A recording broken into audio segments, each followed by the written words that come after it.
आज हम पढ़ेंगे लीलाधर जगुड़ी की कविता जो ठोकर खाते हैं।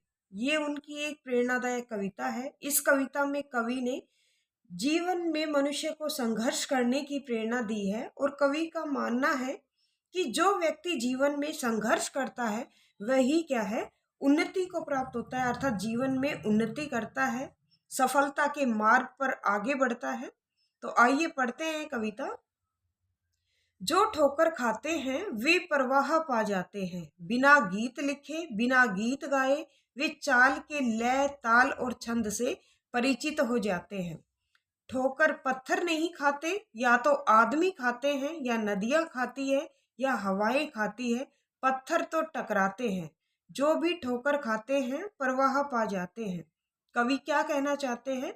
जो ठोकर खाते हैं वे परवाह पा जाते हैं, अर्थात जो व्यक्ति जीवन में संघर्ष करता है वही व्यक्ति जीवन में किसको प्राप्त होता है? गति को, अर्थात उन्नति के मार्ग की ओर बढ़ता है।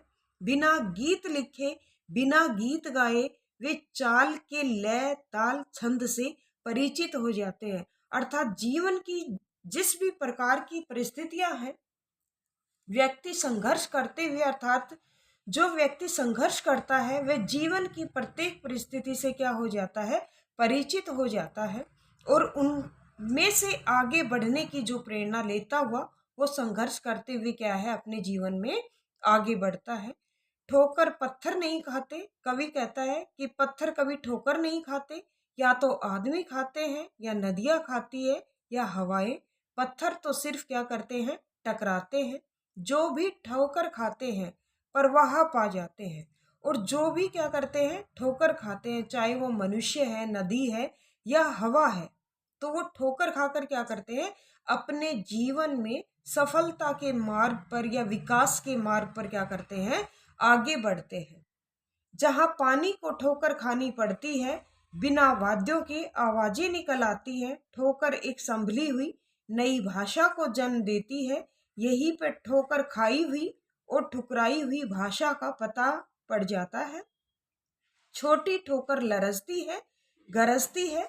बड़ी ठोकर पत्थरों से टकराता है पानी, पत्थर वहीं पड़े रह जाते हैं, आगे बढ़ जाता है ठोकर खाया हुआ पानी। जो ठोकर खाते हैं वे परवाह पा जाते हैं। कवि कहता है कि जीवन में जो व्यक्ति क्या करता है? संघर्ष करता है, ठोकर खाता है, वही क्या है? जीवन में आगे बढ़ता है।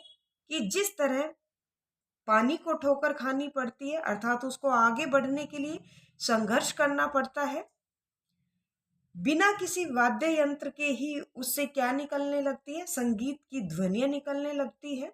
और जो हमारे जीवन में जो संघर्ष होता है वो एक परिपक्व भाषा को जन्म देता है और हमें यह भी सिखाता है कि एक जो परिपक्व भाषा है जो संघर्ष से उत्पन्न हुई है और जो दूसरी त्रिष्कृत जो भाषा है उसके बीच का जो अंतर है वो भी हमें क्या है?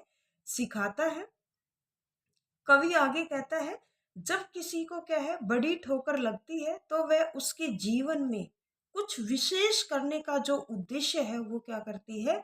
उत्पन्न करती है। और पानी जब पत्थरों से टकराता है तो पत्थर तो वहीं पड़े रह जाते हैं, पत्थर क्या है? वहीं पड़े रह जाते हैं, जबकि ठोकर खाया हुआ जो पानी है, अर्थात जीवन में जो व्यक्ति संघर्ष करता है वो क्या होता है? आगे बढ़ जाता है। तो इस प्रकार से आज हमने पढ़ा कि इस कविता में जो कवि है वो ये कहना चाहते हैं कि जो व्यक्ति जीवन में संघर्ष करते हैं वही क्या है? अपने जीवन में उन्नति के पथ पर आगे बढ़ते हैं। धन्यवाद।